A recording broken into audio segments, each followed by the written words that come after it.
চলমান অচলাবস্থায় এলসি বন্ধ থাকায় আমদানি রফতানিতে জটিলতা, হুমকির মুখে ভোগ্য পণ্যের স্বাভাবিক সরবরাহ, বিপাকে ব্যবসায়ীরা।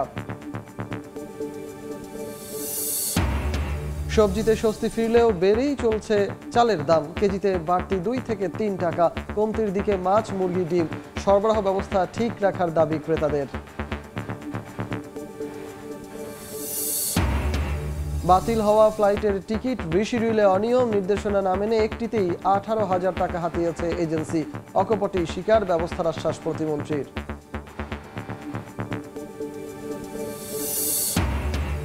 কয়েক দফা ব্যয় বাড়িয়েও শেষ হয়নি কাজ। অক্টোবরে খুলছে না শাহজালালের 3rd টার্মিনাল।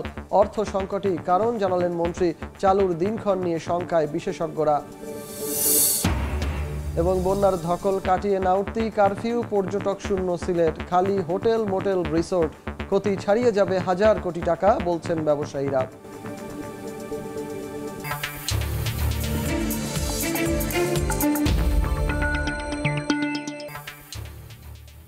দেখছিলেন শিরোনাম। আমন্ত্রণ জানাচ্ছি দেশ ও দেশের বাইরের অর্থ বাণিজ্যের নানা খবর নিয়ে আমাদের নিয়মিত আয়োজন এ সময়ের বাণিজ্যে। আর আপনাদের সঙ্গে আছি আমি সজল মিত্র রিচার্ড। বাণিজ্য সংবাদের শুরুতেই প্রধানমন্ত্রীর বিটিভি ভবন পরিদর্শনের খবর। দেশের আনাচে কানাচে লুকিয়ে থাকা নাশকতাকারীদের খুঁজে বের করতে দেশবাসীর সহযোগিতা চাইলেন প্রধানমন্ত্রী শেখ হাসিনা। সকালে সাম্প্রতিক সহিংসতায় ক্ষতিগ্রস্ত বিটিভি ভবন পরিদর্শনে গিয়ে একথা বলেন তিনি। বিভিন্ন স্থাপনায় তাণ্ডব লীলার চিত্র তুলে ধরে সরকার প্রধান বলেন, যাদের কারণে আবারও ফিরেছে জনজীবনে দুর্ভোগ, বিদেশে ক্ষুণ্ণ হচ্ছে দেশের ভাবমূর্তি, নষ্ট হচ্ছে রুটিরুজি, তাদের বিচার জনগণকেই করতে হবে। কোটা আন্দোলনের ওপর ভর করে সারা দেশে বিএনপি, জামাত শিবিরের কর্মীদের মাধ্যমে নাশকতা চালানো হয়েছে উল্লেখ করেন প্রধানমন্ত্রী।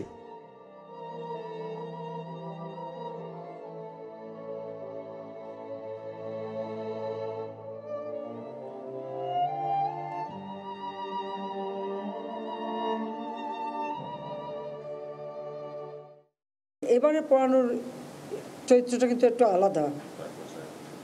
এবারে তারা গান পাউডার ব্যবহার করেছে এবং নিমিষে সব পুরো একবারে ছাই। সারা বাংলাদেশ থেকে এই সন্ত্রাসী এবং বিএনপি, জামাত, বিশেষ করে শিবির, তারা ঢাকায় এসে, ঢাকার ভিতরে ঢোকেনি, আশেপাশে থেকে এসে এইভাবে আক্রমণ করেছে। ওই কোটা বিরোধী আন্দোলনের সূত্র ধরেই সেখানে পুলিশকে হত্যা করা হয়েছে, সাংবাদিকদের হত্যা করা হয়েছে, আমাদের আওয়ামী লীগের নেতাকর্মী, সাধারণ মানুষ যেই মারা যাক সে তো বাবা মার সন্তান। আমরা সেজন্য সত্যি দুঃখ প্রকাশ করি। ফ্লাইট বাতিল হওয়ায় রিশিডিউল করতে হয়েছে টিকিট। নির্দেশনা ছিল অতিরিক্ত কোনো টাকা ছাড়াই এমনটা করবে এয়ারলাইন্স বা এজেন্ট। তবে এজেন্সি কর্তৃক নতুন করে 18,000 টাকা নেয়ার অভিযোগ করেছেন এক সৌদি প্রবাসী। কাজল আব্দুল্লাহর রিপোর্ট। সম্প্রতি মাইক্রোসফটের ক্লাউড সিস্টেমে ত্রুটি ও দেশের ইন্টারনেট সেবা বন্ধ থাকায় একে একে বাতিল হয় 11টি ফ্লাইট। তবে গত 3-4 দিনে বিভিন্ন ফ্লাইটে অগ্রাধিকার ভিত্তিতে এইসব যাত্রীদের গন্তব্যে পাঠায় এয়ারলাইন্সগুলো। প্রবাসী মন্ত্রণালয়ের নির্দেশনা ছিল বাতিল ফ্লাইটের কোনো যাত্রীর টিকিট রিশিডিউল করতে লাগবে না অর্থ। কিন্তু সংকট পরিস্থিতিতেও রেমিটেন্স যোদ্ধার পকেট কাটতে দ্বিধা করেনি রিক্রুটিং এজেন্সি। সংকটকালীন প্রবাসীদের আবাসন সমস্যা নিয়ে জানতে খিলক্ষেতের বড়ুয়া বঙ্গবন্ধু ওয়েস আর্নার্স সেন্টারে যায় সবাই সংবাদ। সেখানে এয়ার অ্যারাবিয়ার ফ্লাইট বাতিল হওয়ায় অবস্থান নেন জাকির নামের এক সৌদি প্রবাসী। তিনি জানান, টিকিট রিশিডিউলের জন্য এজেন্ট সাইমা এন্টারপ্রাইজকে নতুন করে দিতে হয়েছে 18,000 টাকা। ফ্লাইট বাতিল হওয়ার কারণে ওই 20 তারিখ তো আমি যাইতে পারি না। এজেন্ট বলতেছে যে আপনি টিকিট এখন আপডেট করতে হলে 18,000 টাকা জরিমানা দিতে। এই প্রবাসীর অভিযোগের ভিত্তিতে সাইমা এন্টারপ্রাইজের খোঁজে আমরা যাই রাজধানীর নয়াপল্টনে। মসজিদ গলিতে জিজ্ঞেস করে পাওয়া যায় অফিসের ঠিকানা। কথা হয় প্রতিষ্ঠানটির চেয়ারম্যানের সঙ্গে। অকপটেই স্বীকার করলেন টাকা নেয়ার বিষয়টি, কিন্তু তথ্য গোপন রাখলেন টিকিট কালোবাজারির। আমি তো এজেন্ট থেকে নিইনি, আমি এরকম টিকিট অনেকে হাঁটি হাঁটি টিকিট করে না, অফিসে আপনার লাগবে কিনা এরকম একজনের থেকে নিছি, বা তারা ওখানে মেইনলি এয়ারলাইন্সে টাকা লাগে কিনা আমরা জানি না, এটা থেকে নিছি আমি 15,000।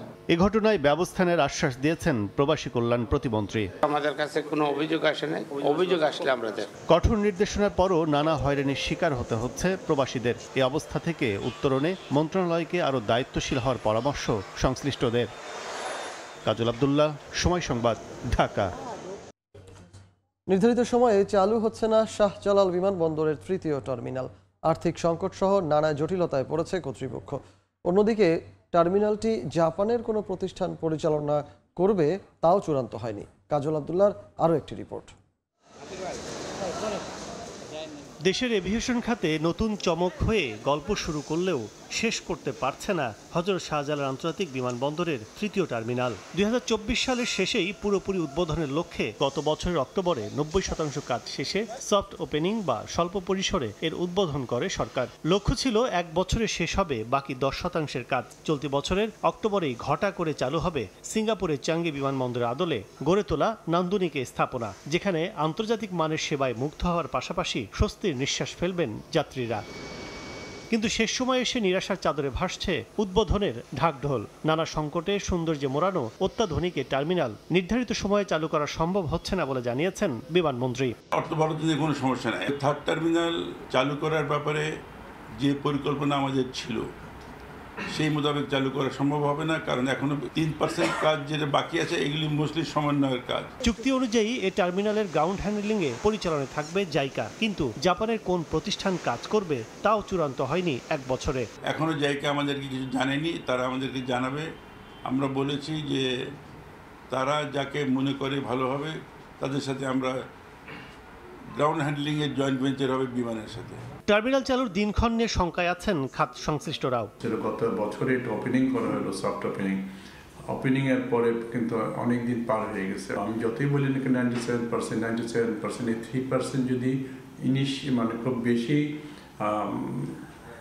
ভাইটাল হয়ে যায়, কিন্তু এমন একটা জায়গায় সে আটকে গেছে, জায়গা থেকে এখন উত্তোলন করা কিভাবে করবে সেটা আমরা কোনো দিক নির্দেশনা এখনো দেখতে পাচ্ছি না। 2019 সালের ডিসেম্বরে নির্মাণ কাজ শুরু হয় এই তৃতীয় টার্মিনালের। একাধিকবার ব্যয় বেড়ে দাঁড়ায় 21,300 কোটি টাকায়। নতুন করে ব্যয়ের খাতায় অতিরিক্ত আরও 150 কোটি টাকা যোগ হতে পারে বলে জানিয়েছে সিভিল এভিয়েশন। কাজল আব্দুল্লাহ, সময় সংবাদ, ঢাকা।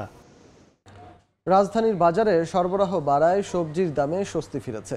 বিক্রেতাদের দাবি, সব সবজির কেজিতে দাম কমেছে অন্তত 20 থেকে 30 টাকা। পাল্লা দিয়ে কমেছে মাছ, মুরগি ও ডিমের দামও। তবে উচ্চ মূল্যে স্থির আছে পেঁয়াজ, আলু ও গরুর মাংস। ভোগান্তি কমাতে পণ্যের সরবরাহ ব্যবস্থা ঠিক রাখার দাবি ক্রেতাদের। কোটা সংস্কার আন্দোলনে যোগাযোগ ব্যবস্থা অচল হওয়ায় রাজধানীর বাজারে প্রায় বন্ধ হয়ে যায় সব সরবরাহ। এতে হুহু করে বাড়তে থাকে দাম। তবে আস্তে আস্তে সার্বিক অবস্থার উন্নতি হওয়ায় গত 2 থেকে 3 দিনে দাম কমতে শুরু করেছে সবজি সহ নানা পণ্যের।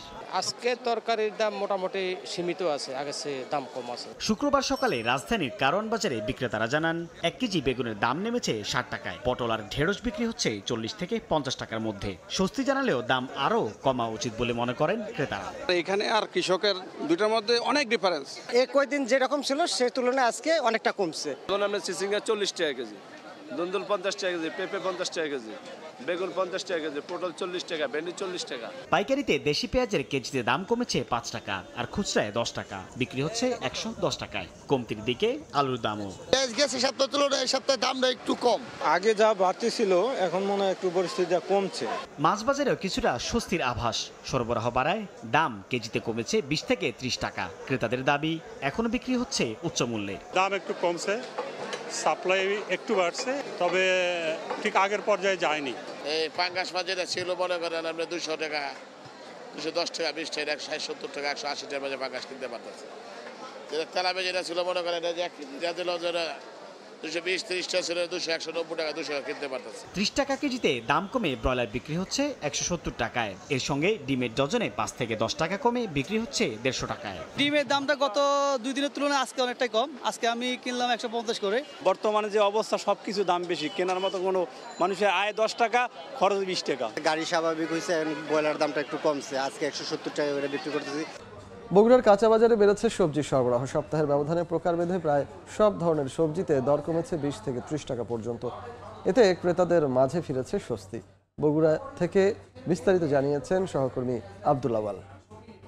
পরিস্থিতি স্বাভাবিক হওয়ার সঙ্গে সঙ্গে বগুড়ায় সবজির বাজারে স্বস্তি ফিরে আসতে শুরু করেছে। বিশেষত ব্যবসায়ীরা বলছেন গতকাল থেকে বগুড়ায় সবজির বাজারগুলোতে পণ্যের সরবরাহ বেড়েছে। এতে করে পটল, ঢেঁড়স, কচুরবই সহ সব রকমের যে সবজিগুলো রয়েছে সেগুলোতে কেজি প্রতি কিন্তু দাম 20 থেকে 30 টাকা পর্যন্ত কমে এসেছে। আমরা আজ সকাল থেকেই দেখেছি বগুড়ার সবজির বাজারে কাঁচামরিচ 140 টাকায় বিক্রি হচ্ছে, পেঁয়াজ বিক্রি হচ্ছে 110 থেকে 112 টাকা কেজিতে। এছাড়াও পটল, ঢেঁড়স, চিচিঙ্গা, মিষ্টি লাউ সহ সব ধরনের যেগুলো সবজি রয়েছে সেগুলো কিন্তু 30 থেকে 50 টাকা কেজির মধ্যেই বিক্রি হচ্ছে। এছাড়াও কচুর বই বিক্রি হচ্ছে 60 টাকা কেজি দরে। সবজির দাম কমে গেছে, আগে তুলনায় অনেক কমে গেছে, তবে সেটা এখনো আমাদের ক্রয়ের সীমানার মধ্যে এখনো আসেনি। তবে বিক্রেতারা বলছেন যে পণ্যের সরবরাহ যত বাড়বে বাজারে কিন্তু সবজির দাম তত আরো কমে আসবে। পুরো বিক্রি হচ্ছে 20 টাকা কেজি, আর ঢেঁড়স বিক্রি হচ্ছে 30 টাকা, ঢেঁড়স 30 টাকা কেজি, পেঁপে 30 টাকা কেজি, আর কচুর বই 60 টাকা কেজি বিক্রি হচ্ছে। কাঁচামালের বাজার যাতে আমদানি হবে তাতে আরো বাজার দাম কমে যাবে। এই ছিল বগুড়া থেকে আমার কাছে সবজির বাজার নিয়ে সর্বশেষ। আব্দুল আউয়াল, সময় সংবাদ, বগুড়া। মুন্সিগঞ্জের লৌহজংয়ে আশঙ্কাজনক হারে ভরাট হচ্ছে ফসলি জমি। পানি নিষ্কাশন ব্যবস্থা না থাকায় জলাবদ্ধতার দুর্ভোগে প্রায় 500 পরিবার। বিশাল এলাকা জুড়ে জলজট, যেন আলোর নিচে অন্ধকার। সামান্য বৃষ্টিতে জলাবদ্ধতা আর ময়লা পানিকে সঙ্গী করেই কষ্টে পরিবারগুলোর বসবাস। এমন দশা মুন্সিগঞ্জের পদ্মাপাড়ের লৌহজংয়ে। শুধু কুমারভোগ গ্রামেই 150 পরিবার 10 বছর ধরে দুর্ভোগে। কনকসার, মামুদপট্টি, যশোলদিয়া, কান্দিপাড়া ও মাওয়া সহ উপজেলাটিতে প্রায় 500 পরিবার জলজটের শিকার। খালবিল ভরাটে প্রাকৃতিক পয় নিষ্কাশন ব্যবস্থাও বিলীন, ড্রেনেজ ব্যবস্থাও নেই। তার উপর নিয়মনীতি উপেক্ষা করেই পদ্মায় অবৈধ বালু উত্তোলন করে আবার ভরাটও করা হচ্ছে। এতে নদী ভাঙন ও জলাবদ্ধতা ছাড়াও জীববৈচিত্র্যে নেতিবাচক প্রভাব পড়েছে। পানিতে মনে করেন থাকতে পারি না আমরা, আমাকে অনেক কষ্ট হয়। ড্রেনেজের ব্যবস্থা যদি অতি দ্রুত সত্য না করেন তাহলে মানুষ ব্যাপকভাবে ক্ষয়ক্ষতির সাধন হচ্ছে। পদ্মা সেতু ও ইলিশ ঘিরে মাওয়া, শিমুলিয়া সহ আশপাশের এলাকা পর্যটন হাবে পরিণত হয়েছে। বাণিজ্যিকীকরণেও জমির গুরুত্ব বেড়েছে, তাই পানি নিষ্কাশন ব্যবস্থা বন্ধ করেই চলছে জমির শ্রেণী পরিবর্তন। প্রশাসন বলছে এ ব্যাপারে কঠোর পদক্ষেপ সহ ড্রেনেজ ব্যবস্থার উন্নতি করা হবে। লৌহজংয়ে মূল রাস্তাটি রয়েছে, এই রাস্তার দুপাশে যারা স্থাপনা করছেন আমি ইতিমধ্যে অনেককে নোটিশ করিয়েছি যে আপনারা যে খাল এবং ড্রেনের জায়গাটুকু রেখে স্থাপনা নির্মাণ করুন। অপরিকল্পিত বসতির কারণে এই হাল এখন বিভিন্ন এলাকায়। মুন্সিগঞ্জের লৌহজংয়ের কনকসার থেকে নাসির উদ্দিন উজ্জ্বল, সময় সংবাদ। এ পর্যায়ে শীর্ষ সংবাদগুলো জানিয়ে দিচ্ছি আরেকবার। চলমান অচলাবস্থায় এলসি বন্ধ থাকায় আমদানি রফতানিতে জটিলতা, হুমকির মুখে ভোগ্য পণ্যের স্বাভাবিক সরবরাহ, বিপাকে ব্যবসায়ীরা।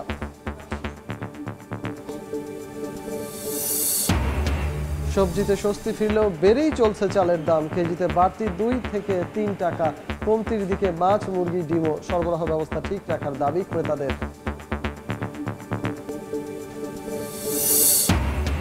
এবং বাতিল হওয়া ফ্লাইটের টিকিট রিশিডিউলে অনিয়ম, নির্দেশনা না মেনে একটিতেই 18,000 টাকা হাতিয়েছে এজেন্সি।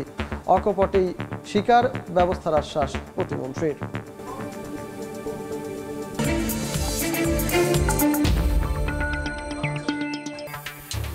এই ছিল এ সময়ের বাণিজ্য। সময় সংবাদ নিয়ে ফিরছি কিছুক্ষণ পর। আমি নিজেই, সঙ্গেই থাকুন সময়।